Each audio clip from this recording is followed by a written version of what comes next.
Bonjour à tous. Ici, on va commencer une série de vidéos sur les fonctions. Les fonctions et les fonctions avancées.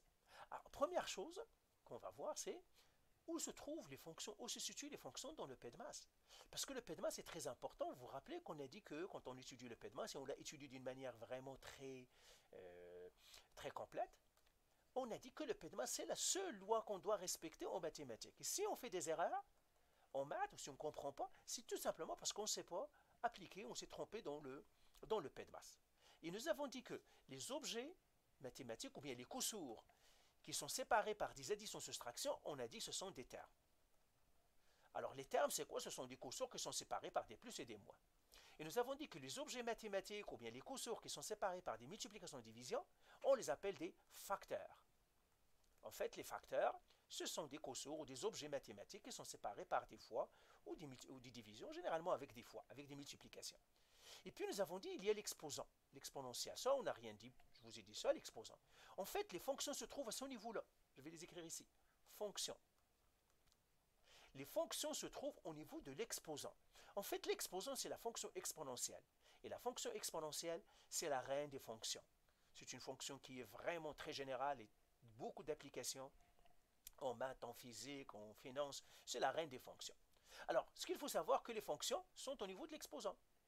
Et par suite, quand j'ai une expression algébrique, par exemple, où il y a des fonctions, eh bien, je dois respecter le PEDMAS. Et en respectant le PEDMAS, je dois savoir que, en fait, les fonctions sont au niveau de l'exposant.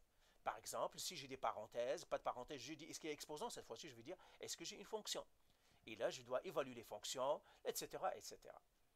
Alors, deuxième chose, la même chose que pour isoler la variable.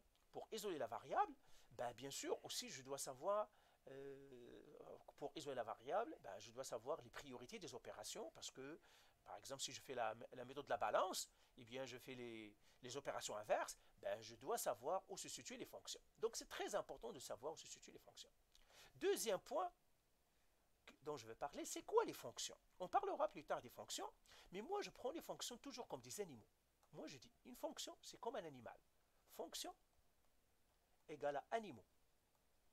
Pourquoi égale à animaux? Je vous dirai pourquoi. Parce que il y a différents types de fonctions, comme il y a différents types d'animaux. Maintenant, si vous prenez un chat pour un chien, et si je vous ramène mon chat et vous le prenez pour un chien, et que vous voulez le soigner, vous voulez lui donner une piqûre de chien, vous allez me tuer le chat. Eh bien, malheureusement, c'est ce qui se passe. Malheureusement, vous avez une fonction, par exemple cosinus, ou bien sinus, ou bien une fonction exponentielle, ou une fonction. Et puis, si vous la prenez comme pour une linéaire, malheureusement, c'est ce qui se passe. Là, généralement, les erreurs que je vois, c'est que les fonctions, on les prend pour des linéaires, quand on isole la variable, par exemple. On prend la fonction comme si c'est une linéaire, alors que c'est une inverse, ou c'est une rationnelle. Et bien, la même chose, c'est prendre un chat pour un chien. Donc, les fonctions, il y a différents types de fonctions, comme il y a différents types de chiens, comme il y a différents types d'animaux. Et chaque animal a ses propriétés. Une souris, ce n'est pas un serpent. Un serpent, ce n'est pas un lion. Un lion, ce n'est pas un chat n'est pas un chien, etc. Et chaque animal, ben, bien sûr, il faut lui faire le traitement approprié, la même chose que pour les fonctions. Alors bien, ça commence par quoi? Par connaître ses fonctions, comme ça commence par connaître les animaux pour un vétérinaire. Et à l'université des vétérinaires, il doit étudier les animaux, il doit étudier vraiment les caractéristiques, les propriétés de chaque animal. Même chose ici, on va étudier un petit peu les fonctions, comme vous avez dans le programme bien sûr, leurs propriétés, etc. Donc voilà pour cette vidéo. Donc la vidéo prochaine, on va parler un petit peu des fonctions, des différentes fonctions, et on va les étudier une à une comme le programme le veut, c'est-à-dire le curriculum de l'Ontario, comme le ministère le veut. Ok, alors voilà, allez bye.